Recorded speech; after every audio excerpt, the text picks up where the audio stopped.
Talking About My Generation, the podcast with Lee Scriven and Del Bromham.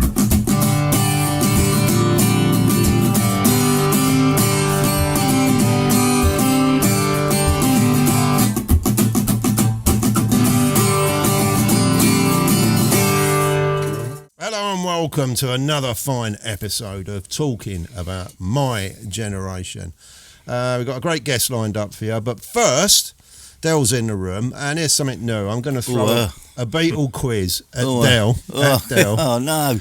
Every week now, and just see. You can throw one at me next week if you want. But we'll see. Okay, here you go. You got 6 questions. Okay, I'll see what I can do then. On the cover of Abbey Road, Paul, John, and Ringo were all wearing suits designed by a Savile Row tailor. Was it Freddie Barretti, Tommy Nutter, or John Bates? I don't know, Lee. You don't know? Okay. I'm telling you, I'm going to leave it with you. I don't want to waste the time. Okay, I'm going to leave it with you. One or three, though, you can choose. Well, it wouldn't be Freddie. No, it wouldn't be Freddie. Wouldn't be Freddie. Right. Okay. The one in the middle. Yes, it was. There you go. Tommy Nutter. He was. Yeah. Actually, that now you said it rings a bell. The name. He was a big name. If you've got a name like Nutter. Yeah. Okay, here's a good one for you. But you're not allowed to sing the song. Okay, to get the answer. Which is the only day of the week not mentioned in the Beatles song Lady Madonna? Do you want me to give you the clues? No, go on in. Saturday, Tuesday, or Sunday. Okay. He's going to sing it. You can sing it if you want. I'm going to give you 5 seconds. Wednesday. No, it's Saturday. Oh, okay. I think Wednesday afternoon. Wednesday child learned to tie his bootlace. There you go. Yeah. So, I'm getting surprised at this. Right. Where did the Beatles shoot their promotional film for Strawberry Fields? Hyde Park, Stowe Park, or Knoll Park? Which one? Hyde Park? No, which? Stowe Park or Knoll Park? Knole. Oh, it's Stowe. No, Knoll. Was it? Oh, okay. Knoll Park. There you go. Because they did do another one in Stowe Park. Oh, yeah, they played there, didn't they? Yeah. Yeah, they played at Stowe School. That's why I threw that I in. thought you was going to give me the other one, about Chiswick. Okay. Well, if you don't get this one, I won't do it ever again. Which album is the only Beatles album where all the songs were written by John Lennon and Paul McCartney? All the songs. No covers, no George Harrison, no Ringo Starr. All the songs. Help. No, Hard Day's Night. Was it? Oh, I thought George had a song on there. No. Oh, okay. No, I can remember that. Yeah, I want to talk about Hard Day's Night later on. Right, this is not going well, is it? Right. No, it's not working. I don't know if you're going to get these last two. These are really difficult. I wouldn't have had a clue. Okay, how many consecutive nights did the Beatles play at the Top 10 Club in Hamburg in 1961? 92 nights, 64, or 111? Oh, don't know. Okay, 92. Wow. That's a gig, isn't it? That is. That's why they got good. I'll put that in because I wanted to talk about it, saying no wonder they went to sort of Germany as one band and they came back another band. Yeah. Now, any band, you're in Happy Breed, I've been mucking about with, say like Fictitious, which was a punk band I was in the 80s. If we'd have gone and played somewhere for 92 nights, we would have been a different band. You might have got good. We might have got good, yeah. Very good, very dry. But yeah, you're right. Yeah, it wouldn't have been 1, 2, 3, 4 and hope for the best. We might have learnt something. But I can remember reading about that when they were doing that. They would just stick a song in off the cuff, sort of.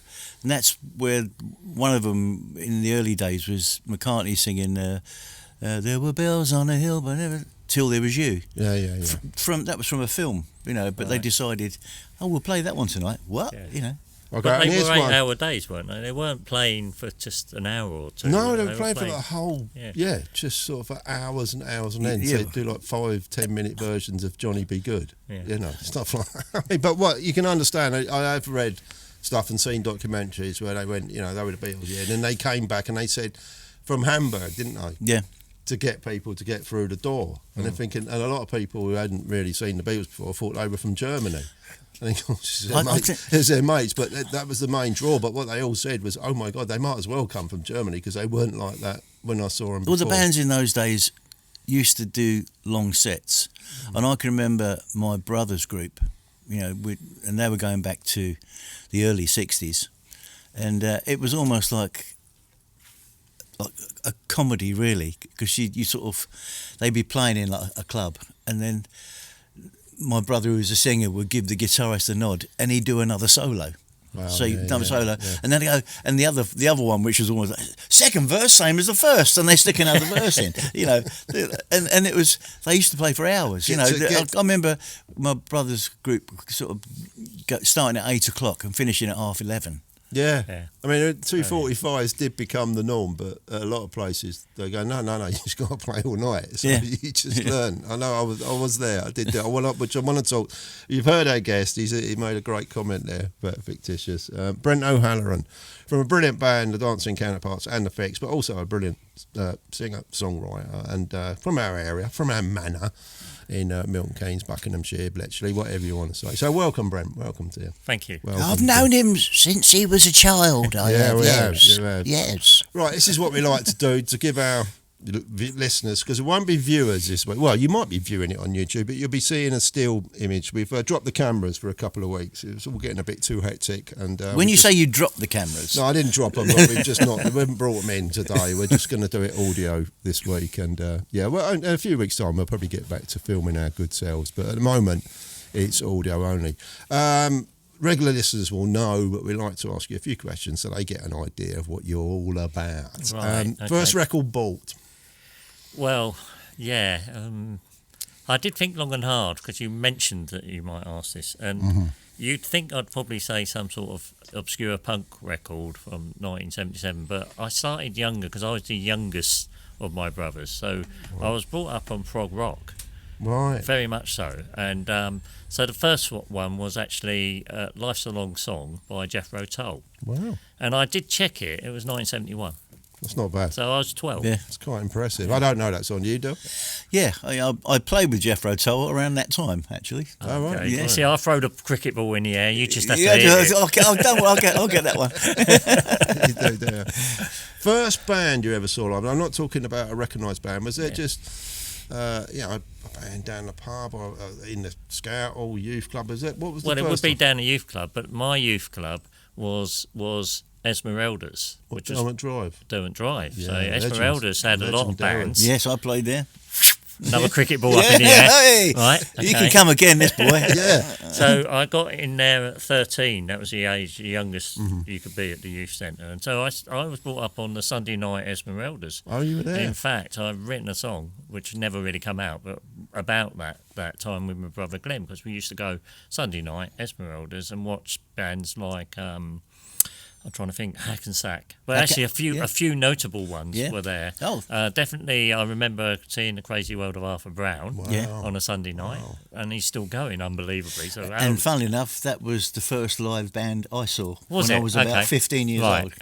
The first one, though, just to tidy it up, there was a live concert, and that was the first one I went to because I could get in.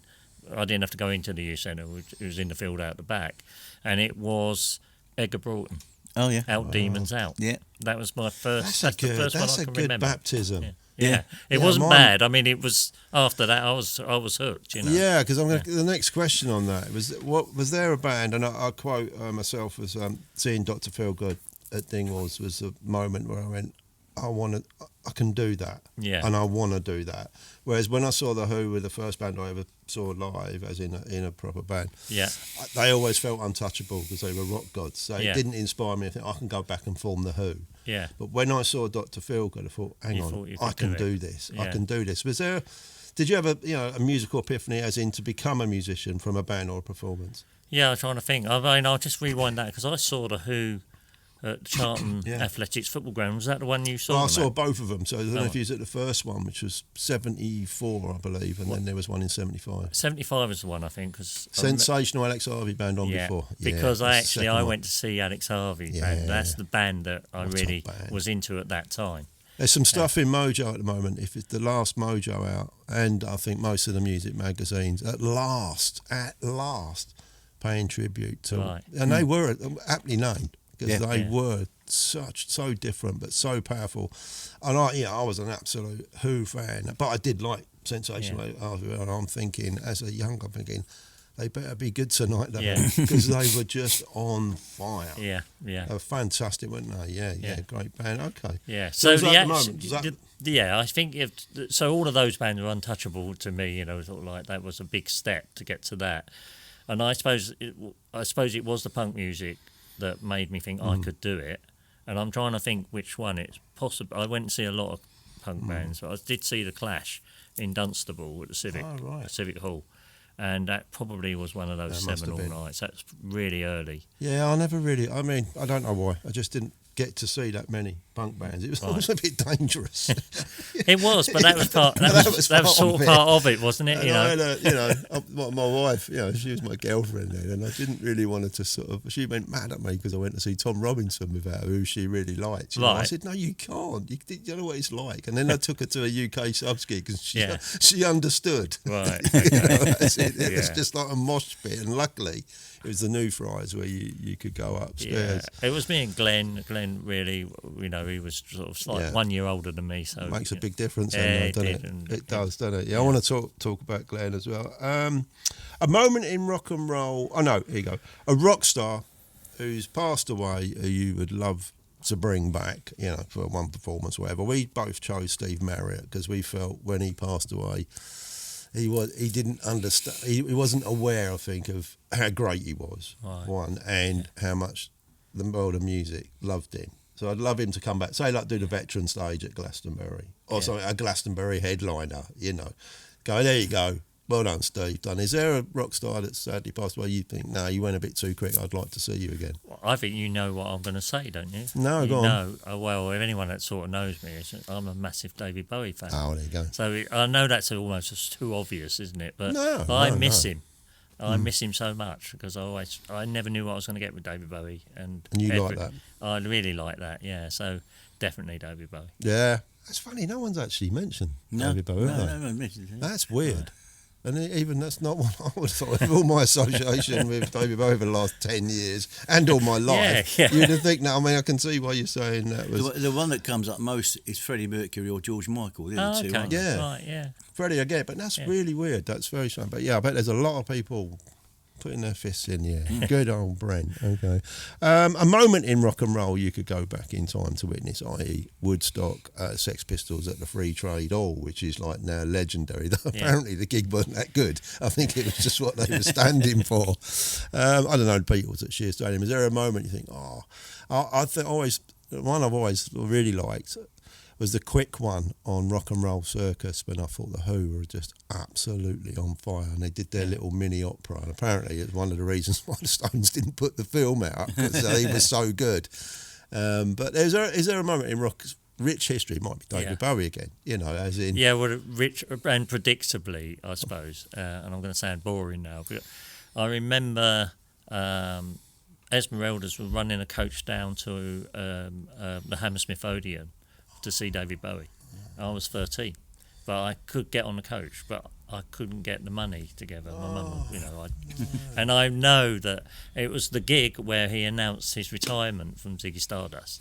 Most people thought he announced his retirement as David Bowie, but it wasn't. It was as he was retiring the band, mate. He was telling the rest of the band, you got to find another job. I did used to think that was one of the cruelest things ever in the world.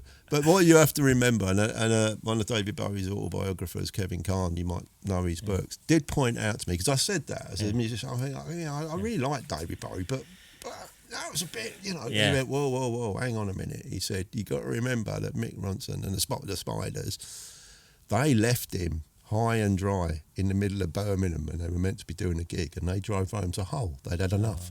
Okay. And he never forgot it. Yeah. He never forgot it. And I think Tony DeFry's in his era. Yeah. I do think there was a bit of, okay. Possibly. You thought it was cool to leave me with a banjo in the middle of Birmingham, and now I got my own back. And I've told a few Bowie fans that. I've done a few sort of shows with my film and seminars and that kind of thing, and they do get it. They go, okay, because they do. A lot of people go, that was a terrible thing to do. Though I thought the timing of ringing Woody Woomsey on his wedding day to tell him was taking it to another level. But I think that was more. Yeah.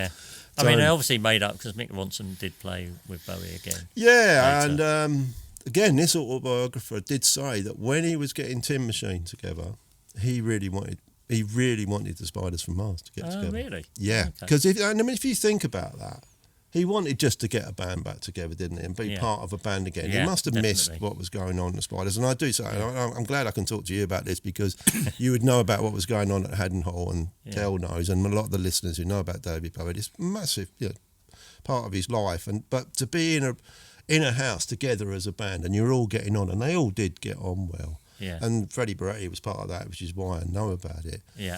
I think he missed that camaraderie spirit because that was the only time he'd really been in a band. Because most musicians in the 60s, which Del would say, they'd give it 4 weeks or 5 weeks, going, no, it's not happening, and then they'd move, and someone else would go in. But that's what he was like. But that was the first time he had a band, so. Yeah, it was interesting. Right, let's talk about your musical career. Was The Fix? What was the first band you was in? Because we joined forces in The Fix and had some fun. But was there a band before that at all? There was me and my brother, basically. Right, me and Glenn. In fact, we started together to learn guitar at the age of 14. We were given 2 Woolworths audition guitars. Would you believe? By someone that was moving out. I remember the guy, Steve Wynn. He was the son of an American army base person, and he went back to America, so he had to give up all the stuff he had. And him and his brother both had a Woolworths audition guitar. So they were handed to me and Glenn. I was 14 and he was 15, and we started playing. The first thing I did was Lou Reed. Yeah, your brother loved Lou Reed. Well, mainly because they were so easy. Most of the songs weren't that difficult, 2 or 3. No, you always used both chords, didn't you? Yeah, I used the fullness of both chords. So, and I can remember doing stuff from the Berlin album on acoustic guitar. It was a piano album, but it was the one after Transformer. And I sort of remember that. I think I can play this, I thought I could do it. And it was that got me into music, really. Yeah, I met Lou Reed once in airport in Sweden, trying to get a conversation out of that bloke. It was I hard can work. imagine. Really? Yeah, that's what you understand. That's what you. Yeah, you wouldn't have him on a podcast. No. Yeah, ladies and gentlemen, Lou Reed. Lou. Yeah, you're right. So I was on drums with you in The Fix. That was a great. I look back with such a affection. It was great to be part of the punk scene. Yeah, it was a punk band, and you had some great songs there. I mean, The Time Is Now, which is one that stayed with me all I've been these playing years. it recently, would you believe? Absolutely love that song. I mean, we had a couple of gigs. One I always remember was down the Old Swan, and we did it in a pub, which was my local, which meant the world to me at the time, because pubs were they were clubs in a way. Whereas it used to make me laugh really what people used to say in the 70s. There used to be a line. You go, oh yeah, do you know Dave Rules? Oh yeah, he drinks at the Swan. Yeah. It came after it. Yeah. He didn't give you his phone number. You used to give people their pubs, didn't you? Like, yeah. I want to talk to Wixie. Yeah, we'll go down the Dolphin. You'll find him. And you just go to the pub and go, oh, there he is. But he's there. You didn't need a phone or Google Maps to find people. You just need to know what pub they went into because everybody went to a pub every night of the week. Yeah. Barring a Sunday or something. So, but you must have enjoyed that little period of The Fix. Yeah. So I think we started actually rehearsing at Derwent Drive originally. I don't think you were with us there. I don't know. No, I was there. Who was the drive? I think it might have been someone like, Pullet, as I remember him. I don't even remember his real name, but Pullet, who was perhaps our first drummer. Could hardly play, but it didn't matter. Could go to the drum, and that was Barry Fields at Derwent Drive, who was the guy behind Esmeralda's at the time. But he actually he brought someone to come and see us that early. We could hardly play, but he liked one of the songs. Side Effects was the song, which I think we did with The Fix. Yeah, okay, think about then we went to see to Pear Tree Bridge. Yeah. I remember just driving up there and asking the guy, who was Dick Emmons, I said, would you let us practice here? I think it felt like it was at the end of where Milton Keynes had got so far. It wasn't. I mean, Eaglestone was only just about built. Yeah. It was. You weren't wrong. Yeah, I think we were the first in there. I don't. I may be wrong. I remember, but perhaps the first band. Yeah. And then you were with us then. Because there is a bit of film of us. That, I've forgotten his name. Someone who worked at Channel 4. I do apologise. But Dusty, anyway, Dusty Rhodes, was it? No, Dusty is his sidekick. I'll get back to it. But anyway, he's got film of it. He's got film of us four or five standing outside pretending to be the Doors. You know? That'd be us, wouldn't I've got it? these sort of like terrible 1970s glasses on, like sort of Graham Parker and the Rumour ones. Yeah. You know, the ones I'm thinking, oh my God, I'm glad that film's never got out. But I want to talk about your brother. Your brother, I just love Glenn O'Halloran. And, you know, straight away when I played with him, and ever since, and I bring Del in here, he's just a front man. You can't take your eyes off him, and he doesn't really do anything. You know, he's not waving. He's not jumping up and down. Not Alex Harvey, but there is something about your brother that he's just got that special. You agree? Yeah. And the band and yourself, it was a dance. And let's move on to the Dancing Counterparts, because that's, I'd still say, one of the best bands in Milton Keynes. And there's been some really good bands, and original bands I'm talking about here. Perhaps not the cover bands I've mucked about with, but. They're really held in high regard from anybody from that era. They were the benchmark. And again, Del, you must back me up here, because you went on my right side. I was only playing I got the vinyl out a few months ago and played it again. It's still good. Still good. Yeah. Like Still Pain, all that. Yeah, great. Yeah, actually, I can say it now because you're in front of me. But I had Stray, when I first moved up here, Stray at that time, we had a lot of business problems, so I wasn't gigging. Right, yeah. So I ended up going in, doing some work in a recording studio. And I think I'd done a couple of things with you in another studio, didn't we? What, before the album? Yeah, we did Jacob's Room or something. Yeah, and then we did it again, didn't we? We did Jacob's Room Pain, and Pain, yeah. In some place in Luton. I think you must have got. Yeah, because you knew. Or was it Luton? You no. knew the guy. No, anyway. it was. Or was it London? It was London, wasn't it? Hero. Yeah, and Al, we called Al for short. Al for short. Yeah. But he long name, but I called him Al for short. Yeah. No, I it just when the lads came in. They sort of said to me, "We come in the studio with us and record an album." So I said, "Yeah, great." But I actually found it exciting. It was like that. It almost like made me get my mojo back, because it was almost like I was just been going through the phase. I was just trying to find something, and the guys came in, and it was hey, this is good. I like these things, and it just got me going. And they very charitably let me have a go of anything, I think piano would be nice, or another bass would be nice, another guitar, that, and they gave me free rein to have a go, and it was nice. But the songs are great. Right. I mean, one of them, the story we've spoken about before.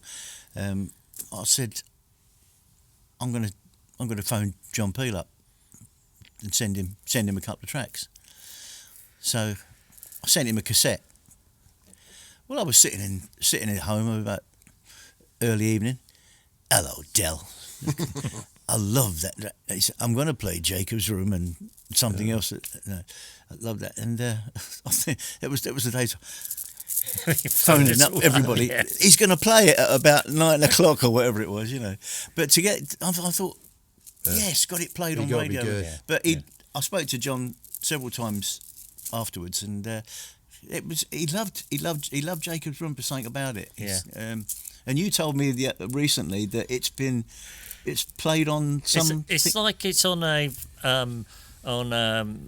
Halloween playlist, right? Because it's one of those. It's a weird song, isn't it? I don't know what. Well, it's weird, and I said, I got this good idea, the voice box. Yeah. So Glenn is singing it on there, and I'm like, Jacob's Room, and I'm like, this is the weird guy in the background. He's looking over your shoulder. Yeah. So it's got his niche on Halloween. It comes out again.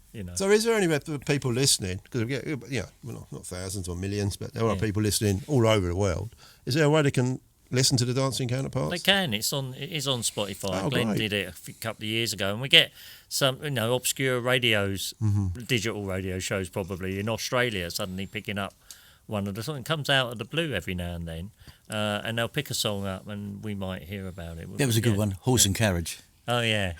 That's the great thing. I'll bring you in it, Brent. I mean, a lot of people. Pete Lockwood. Okay, I'll mention him. Yeah, he won't mind. Oh no, I'm not on Spotify. I'm going, why? Why? I don't get it. I'm reading about a new band in Mojo. I can just type it in and have a listen. Yeah. And I'm paying for it. I'm not nicking it. I'm not downloading it, but I'm listening to it. But the other great thing, I think, what you've just said, is what I always like about Spotify, is it gives you legacy. I'm getting an age where I want my grandchildren to hear what I did when I was 30. Yeah. They ain't going to listen to it now. No. But when they're 30, they might go, "Oh, what did Granddad? Oh, right, there it is. Type it in and listen." And that's the great thing that I think Spotify does for musicians. Yeah. And yourself, Del, when you're going to play Nebworth. Now there could be. Oh no, there will be. Let's not beat around the bush. There will be people there who might know one or two songs, but if they really like you, I can't think. I know. We have a joke about how many streams you get and how many pennies you get back. But it must, as a musician, still give you a joy that they can go home and listen to your back catalogue. Well, yes and no. I mean, it's something that you've got no choice. Right. You can't. You can be snobbish, but you end up shooting yourself in the foot. Really, it's there. Use it. Use it to your advantage. I think I said to you last week. I forget how many thousand plays I got on it, and I ended up getting 15 quid. Yeah. So I won't be a rich man with that. I looked up Stray recently, actually, and I thought, you've had hundreds of thousands of plays, definitely. But you're probably getting £1.99 for that or something. Isn't the model different now, though? I mean, you're gigging, and I'm assuming that. Well, I don't know, but that's where you make your money if you're going to make any. Yeah. Presumably, you don't make it from. No. In the old days, it may have been selling records and CDs. Yeah, but I mean, it's a odd one actually, because this is something that's come up before. I mean, you have CDs on sale, but of course, particularly the market for my band are the older, are predominantly an older generation, and they're all retired. They bought new cars, no CD player in a new car. That's true. Yeah.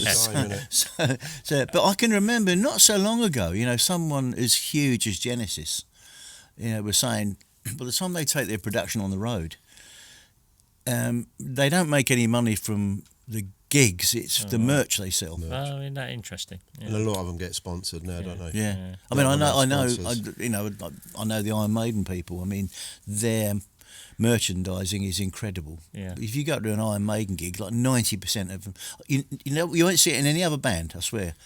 90% of the people are wearing an Iron Maiden T-shirt. And if you multiply that by every country in the world, I mean, I can't think of any other band that can do an obscure country and sell out a stadium. Yeah, it's phenomenal. I can't think of anybody else. Good story. I mean, it may have come from Sammy Jones. I think she was just backstage when Metallica played the Bowl, and she'd got an interview with the band. Obviously it must have been at that time, and she was waiting to talk to the drummer, but he had his laptop, and she was just being polite, and then. He said, "Oh, I'm sorry about that." He said, "I was just checking the merchandise." and she went, like, what do you mean by that? He just spun it round and goes, "Yeah, like there's all the stalls, and it's all going like, he's going, so he's like, he was all happy, but she said, "Oh my God, the world is changing." Getting back to the Dancing Counterparts, you came very close. I mean, I was surprised, and I am still surprised that. The fickle hand of musical fate, it just didn't kick on to the next level. But you did everything you could, so you must feel proud about it. But is there an edge of disappointment that it just didn't go next level? Or do you think, actually, I'm glad we didn't, I'll still get on with my brother?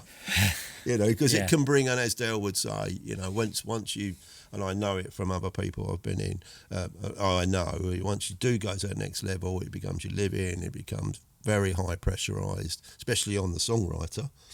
And equally on the musicians who are backing the songwriter, then royalties come in. So there is that side to it. But I'm just interested, you're sitting there thinking, no. I think it was always going to happen tomorrow, and tomorrow never come to. We did a lot. We used to be, he's at Dingwalls and we played down, and we used to go and see the A&R when you could, go and see the A&R teams in Virgin in London and Rough Trade. We sort of got a distribution deal with them with our first single, which I thought, well, this is it, But it never really happened. I always remember. Oh God, I'm trying to think of the guy's name now. We did a gig in the Tunnel Club in London, and we were supported by God, I'm gonna dry up, aren't I? At this point, I can't remember. Well, welcome to the family. Yeah, it was. I've just remembered that guy at Channel 40, Colin Barrett. Yeah, I do remember Colin Barrett. That's how long it takes when you get to my age. Yeah, it was a star. Well, he would be star, but he wasn't a star at the time. It will come back right at the end, and I'll come back. But he did say, I said to him, "Oh yeah, we were playing," and he supported us. We just on his own with a guitar, and I went, "Oh yeah, we've got a single." He said, "Yeah." He said, "Joe, have you got 500 records under your bed like me?" And I went, "Yeah." And it was true. Yeah. It was hard to shift them. We've sold a couple at a gig. Maybe, and what you got to remember is, I know it's competitive now on the internet or whatever, but on a physical level, I remember talking to Paul Rivers, and I've mentioned this before. Back in the early late 80s, early 90s, the Pits used to do a band competition, and it used to run for about 3 months. I.e., every Saturday there was 6 bands, all new bands every year, waiting to be win the competition. And he said he tried it when he was at the Crawford, right? And he said it was about 6 bands. And that was it. So they just did it in one night. Right. But one point I'm trying to make to the listener, especially a younger one, thinking, you must... I think people fail to realise that there were just bands everywhere. And it was so competitive. Yeah. Every band is extremely competitive, and they're all recording singles, and they're all distributing singles. The great thing about punk music, really, it liberated the likes of me and you and a lot of bands to say, I can do it, we can do this. Yeah. So I think that bows in. But yeah, it does... Dancing Counterparts are one of them bands, I'm thinking, and like Del says, I've listened recently and thinking, wow, how did that not happen? I think I listened to my own bands like Fictitious and on. You think, there's no wonder we didn't make it. Not that they were bad, but you just realise we wasn't at the level that was ever going to go on. I think live we were different, we were quite good, but on record we never got it down like you guys did. So I think it was probably the other way, that we had lots of ideas and recreating them live was difficult because we were a punk band, but before we knew it, we moved on to new wave because we found a keyboard, and suddenly, I think we were always quite adventurous, and but we were perhaps always stretching beyond our musical ability, if that makes sense. I think we, from an outsider's point of view, viewing you at the time it was. I know the music wasn't the same, but it was a little bit like with Stray, and at the time that your band, the Counterparts, were there playing. I can imagine that an A&R man wouldn't know where to put you. Because they're very much genres, They where do we put them in? No, they wouldn't be ABC. They wouldn't be doing. They wouldn't be so-and-so. And I just think it's often a problem with musicians actually trying to find a category. They have to categorise you. Well, a lot of music also, especially in the 60s and early 70s, they'll change dramatically in 3 months. Or 6 months, and it was much the same really in the 70s. And by the time you got to the age of New Romantics, and then electronic music came in. So I think of musicians of the last 20 years can't comprehend that, because I don't think music has drastically changed in any way, shape, or form, and even fashion in a way. Fashion's changed. So when fashion changed, there was normally a band associated to the fashion, and then all the A&R men going, "Oh, we better sign Spandau Ballet. There's New Romantics everywhere." So I think that, and it was hard. But what I liked about yourself was that you was yourself.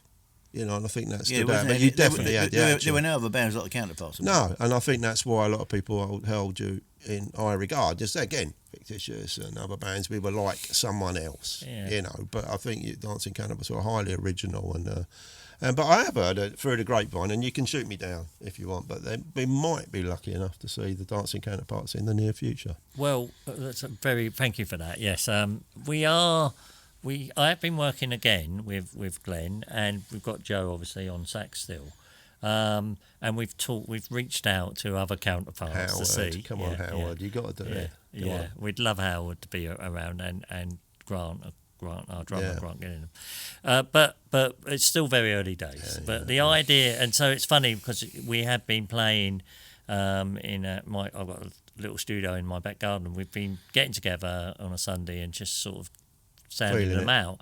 But actually, I mean, this is us, all over. We're reimagining them, Yeah, we're doing them with our older eyes, looking at the songs, and sort of saying, we could just, So we never stop. Glenn is worse than I am at being creative. Let's use that term, and we'll definitely, say, well, why don't we stretch this and do this and change this? And I say, okay, we haven't even gone out with them yet, but so they're definitely. Well, the enthusiasm is still there. It's surprising, isn't it? A lifetime has gone by, and yet there's still we still get excited by it, and we are excited by the possibility. So I hope you do, and I think Del does as well. And I know a lot of people in this city who would be delighted that if you come and did a little short set somewhere, or somewhere, whatever. I'll put some music out as the Dancing Counterparts. The good thing is now, like you say, because it's out on Spotify, we've got the back catalogue. A lot of it is there, not all, but a lot of it that made it, to record. And it's available, so people, if they want to go, well, what are they like? What were they like? We've got a reference point there. Yeah. Then they'll see us live and they'll say, well, they've moved on already, haven't they? But that, that's life, isn't it? It's great. Yeah. Right, talking of music and modern day music, I did talk to Del about this. Well, Del told me about it, actually, and I've been fascinated by it ever since. Last week, there was a song that came out, I've just got his name, Eddie Dalton, which apparently has reached number 2, number 1, and it's all AI.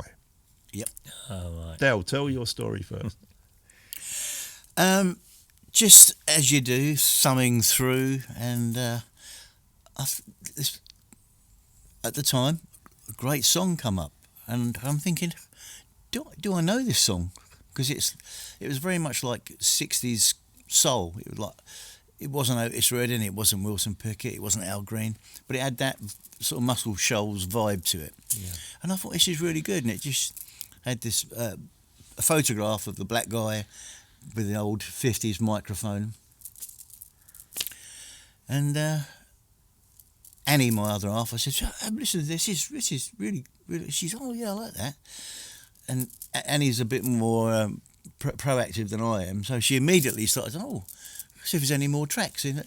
And she says to me, it's not real. I said, what? Oh, yeah. It's all AI. And the song is AI, everything they put around it is AI. He's not even a real person, it's a picture of what someone had conjured up would look like. Yeah. So the question I asked Del, right, was did he feel cheapened? Did he feel robbed? As in... Oh, disappointed, probably right. Well, I'm trying to find the right word. When he found out. Yeah, I was cheated because my initial reaction was, I like this is good. Yeah. And then when I found out it wasn't real, I thought, no. Yeah. I don't like being... I don't like someone pulling one over on me sort of thing. And it just felt wrong. So what are your thoughts on this then? Because you're a singer-songwriter, and I've been talking... You know Martin Snapes, don't you? Do you know Martin Snapes? The great... very gifted singer-songwriter, and I spoke to him a few months ago, and he's got on the AI, and he just he's like you, he's got old songs from the 80s, 90s, and he just thought, I'll give it a go. Yeah. And he just, strummed this, or recorded an acoustic version, asked for it to be, which Del said was a gospel choir. No, he said, well, he'd actually had this on an old cassette, he told me. Oh, was it, yeah. And it was a song he wrote back in the 80s, and he always thought, I'd love it to have... like a gospel sort of feel to it. So I don't know anything about AI really, but he put it in the machine because he got this package, and he said it'd only been a few minutes, and it came out with like a gospel choir on it, amazing, a full backing band, and it was all done in minutes. And he said, you couldn't actually go in a recording studio. It would cost you a fortune to do that in a recording studio. Yeah, but the AI thing, they're even composing songs now. Write me a song in the style of. Yeah. And well, that's what this Eddie Dalton one is. I did try to read up. I was talking before we came off. So I spent about an hour and a half or something trying to find out if it was a Martin Snapes scenario. That it was. If it was a song written by a person. If it's a singer-songwriter like yourself, and then they said, well, I can't sing that song. Well, can you make it, Otis Redding or whatever? But no. Which frightened me, and again I felt like Del then, because I'm in the middle. I'm thinking if I was as gifted as you two, I can't write a song to save my life kind of thing. If you've got this ability where you can be original on your own and creative on your own, but then this AI software can then turn it into a fantastic demo, which is basically what it is. Yeah. Should we be alarmed? Should you be against it? You're a singer-songwriter. It's a great question, and it's a really different. And AI is much bigger than just music. Isn't it? Yeah. I read a book a couple of years ago by Yuval Noah Harari, who wrote Homo Deus, which he's written other books like about humans, but it's a book that predicts the future and sort of basically says that AI is going to sort of replace us. Basically, that silicone machines will replace carbon creatures in the end and make us all irrelevant.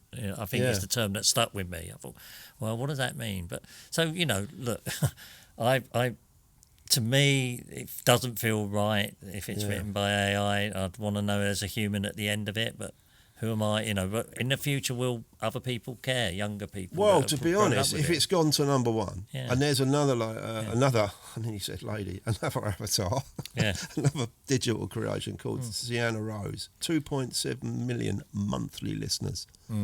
So obviously, I think it's because we're musicians. I think it's because we're creatives. We're a little bit. I think. Hold it back. Whereas if you're just a general punter, I don't mean that degrading. They are the most important people in the world, and they're just going. Do you know what? I like this, so I'm going to like it. Yeah. I'm not so.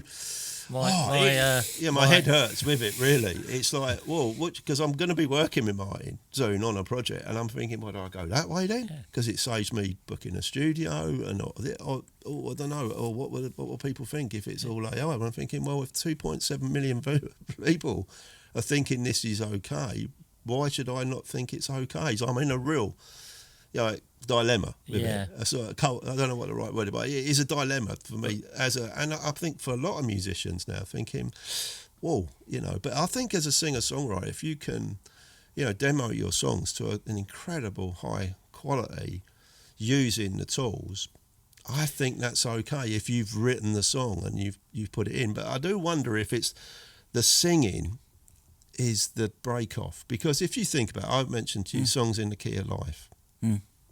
They were using, he was using, first time I think, I'll get you to talk about the Mellotron. That Stevie Wonder decided, did it basically all digitally on synthesizers. He had, what they call orchestras and this and that, and everyone went, that's exciting, because Stevie was still singing. He had to play it, and then I think of Kraftwerk. Man, this is machine music, love it. But Kraftwerk were there. They were actually physically playing, or were they? I don't know, but I'm trying to give them kind of examples, So, whereas we were all excited about it in the 70s, but suddenly it's got, I'm not so sure about this. Yes, so is it the vocalist that is like the last bastion, and we're going, no, can't do that, but other people can. It's really weird. Yeah, it's an amazing thing, and we've been all on that journey as far as the ability to recreate music. When we were kids, we had to go to a studio because we wouldn't have the facilities, other than the 4-track that I stole from Pear Tree Bridge, which was donated by the police. That I did give back in the end, but I did a lot on that. The band, not the political constabulary. The band, yeah. I will say that it stayed in my flat for about 6 months, but I did give it back in the end. Dick knew it was there.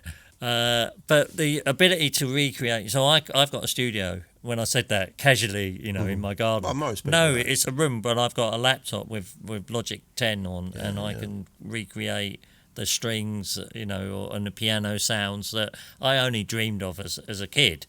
So I've used that technology to, help me create later songs, and to give them, the full sort of backing. But so how far, I'm one step away. So what we're saying, is it the human voice? But let's be honest, many songs today, they've got auto correction on them, for tuning. How much of it is the real person, and how much is it is assisted, at least by technology. So and it's a songwriting thing as well. Songs for me, probably the same for you. They're like your children. Some are very special to you, and when I think that someone can just program I think we're gonna write a song in the style of, and boomf, something comes out. I mean, who wrote it? No, not a human being. No. It may be. I think it's going to be a conversation that's going to go on. Using the tools, I can understand, and I don't think there's anything wrong with you doing what you're doing. Lee mentioned the Mellotron. I mean, I'm old enough to remember when they first came out, and there was a hell of a hullabaloo about a Mellotron. It's going to put an orchestra out of work. Yeah. And two things about that. One, it takes somebody to play it. But the realisation was that, yes, it sounded like strings, but you realised that that's a Mellotron. Yeah. You know, and it was used. You know, I've done that myself in the recording studio. I want the strings. I don't want strings. I want a Mellotron sound. I want that sound, and I think that's, for me, that's the difference. You know, you can use something, but it's the human behind it, that makes it special, I think. It is. Okay, moving on, gentlemen. Rock and Roll Hall of Fame was announced this week. Oh, yes, it was indeed. Seen it? Yes, and your good friend, yes, Mr. Steve Harris, is in there. Yeah, I'm Maiden. I'll go through it. Phil Collins, Billy Idol, Iron Maiden, Joy Division / Norder, which is a bit weird, but I get it. Oasis and Sade, I don't even know how to pronounce it, but it must be. But what I find is all the acts go, "Oh, don't mean nothing, don't mean anything." I bet they're indoors going, get my flights sorted. I'm going. It seems to be a thing that a lot of bands don't want to come out and go, "Wow, thanks for that. That's brilliant. Yeah, we're really good. We really want to be in that." It just seems perhaps it's I don't know if the American artists do that. No, I don't think but so. But there's definitely over the years, I've seen this. I heard only this morning because Liam Gallagher had really sort of in the past said, "Oh, I'm not going to be. I don't want to get involved with that." Some geriatric handed me in a wall geriatric with a cowboy hat. Yeah, that was it. Yeah. Of course, now he's been. He said, "What have you got to say about that, then, Liam?" He said, "Well, I think I'll just turn up with a bunch of flowers and a box of chocolates and say thank you very much." It did make me laugh, but it was great to see Iron Maiden in there. It's not long overdue with them, really. Yeah, Billy Idol. Now, I was surprised. I mean, I love Billy Idol. I dance him in myself, and and the band. I've just loved him. But I think about your brother as a great frontman I was talking about earlier on. I went to see him. You was there, wasn't it? Forever Now. I was summer, so underwhelmed by Billy Idol. Not the music, but his stage presence. Yeah. And I saw him with, what were they called when it was the Sex Pistols and Generation X? Pistol? I don't know, X. And again, I'm thinking, I thought this guy would be all over it. Johnny Rotten, Liam going, swag. He's got the swagger, but it seems like he's been choreographed. And it's just something about him. I'm sure he's not listening, but I love him as a guy and I love his music, but I was underwhelmed as a performer. I remember him coming on at Milton Keynes Bowl. Yeah. And I was actually quite looking forward to seeing Billy Idol, and nothing happened for an hour until he played White Wedding. Yeah, and that saved his bottom for the hour that nothing happened. I was really. I remember being really disappointed, thinking, I thought he was going to come out and. Yeah, I don't know. You can't put your finger on it. Like I said about Glenn, he's just a great frontman. You can't go and mimic that. It's just, you've either got it or you haven't. But I was so surprised. I mean, he's been in bands all his life. And in photos and in videos, he really comes across as a larger-than-life character. Because, I mean, at the Forever Now, as you remember, he had a great big leather jacket on. I mean, an old man in a leather jacket. It doesn't work, He'd obviously just put it on. I mean, leather jackets have to be worn in. I think, great. Without going into detail, he's lived a life, hasn't he? Yeah. And I think it's beginning to show. Apparently, there is a documentary out, and someone said you should watch the one about Billy Idol. I want to watch it. Yeah, and apparently that might reveal some of the things that have gone on. So I'll give him that. I remember being joining his fan club at the age of about 17, and got a signed photo of Generation X. Yeah, Generation X. I mean, say Dance With Myself, one of my favourite songs of all time, and all their singles were absolutely brilliant. Right, going to just quickly wrap up. This was the week that was on. We just sort of pick out what was happening all those years ago. 1957, Jerry Lee Lewis, whole lot of shaking going on, number one. I saw him live, Del, in Walthamstow, age 11. Did you? Yeah, it was fantastic.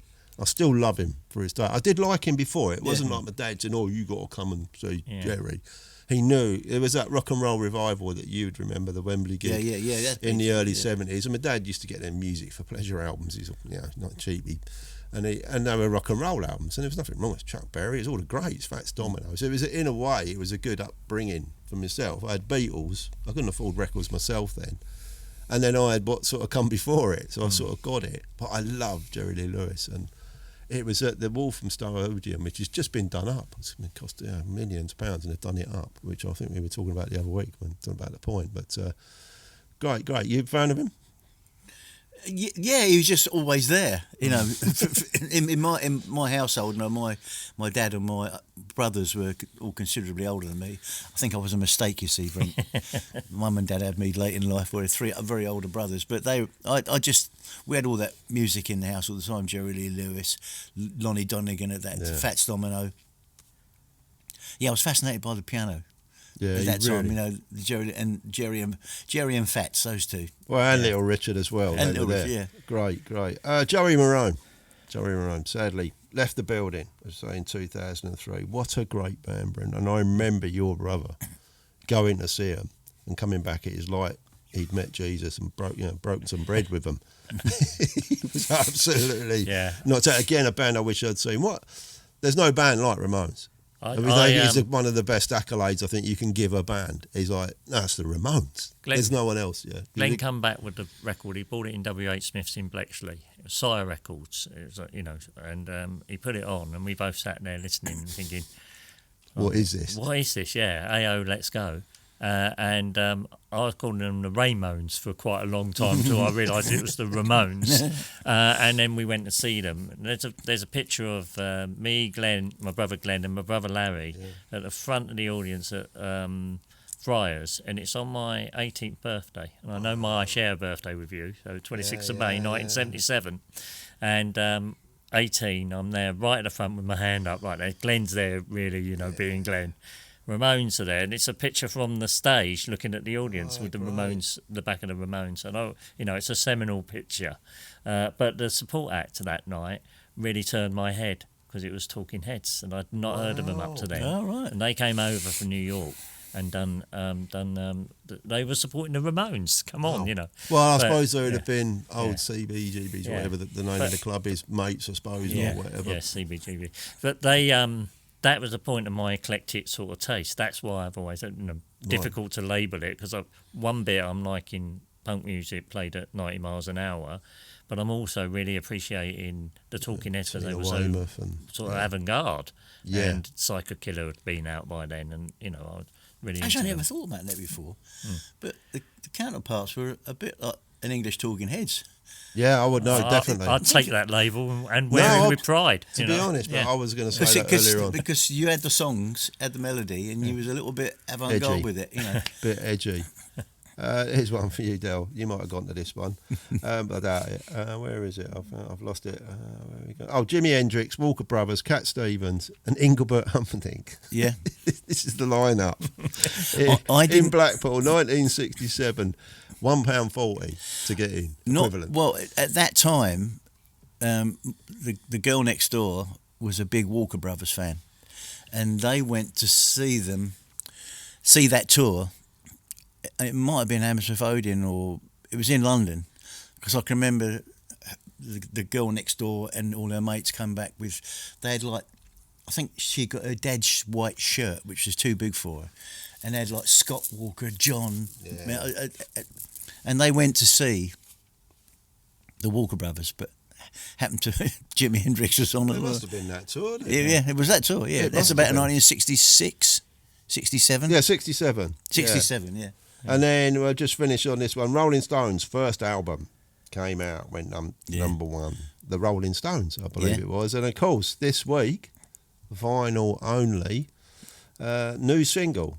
Is it the Cockroaches? The Cockroaches. I haven't been able to listen to it. I can't find it anyway because it's only on vinyl. But we'll touch on that hopefully in next week. We'll sort of give the Stones. We like talking about the Stones. But there you go. That's thanks, Brent. Thanks for coming in. And I do hope that we get to see the Counterparts again or listen. I think it's something you should do. I think there's a lot of interest in Milton Keynes, and obviously around the world now you're on Spotify. But it's great to see you and your brother still doing it and rocking. Yeah, so. It feels like a little bit like unfinished business. And we feel like we might want to do it, and it's sort of like celebrating we're both still alive and very fit and ready to go. Yeah, you should do it. So maybe we should do it. It's all about the songs. A Exactly, song will last longer than. Well, it is surprising that some of them have lasted that time. I think, and you're right. But yeah, Time Is Now will be up there. Well, it is the And time. going back to Spotify, if they're still on Spotify after we both go, it's what your grandchildren will see. Well, that's what I'm saying. Yeah, Time Is Now, and this is the Time Then Show, and hopefully that's a good title for an album. It is, isn't it? Hopefully, Mr. Trump Time doesn't prevent us from being here next week. But we'll see. You turn on the news every day with great interest just to see where the world's going. But this is a great respite from it. Thanks, Brent. Thanks, Del, and thank you for listening. Bye now. Bye. Can I get a picture of you? Yeah, get through it together. Yeah. Together because it's easy. Talking About My Generation, the podcast with Lee Scriven and Del Bromham.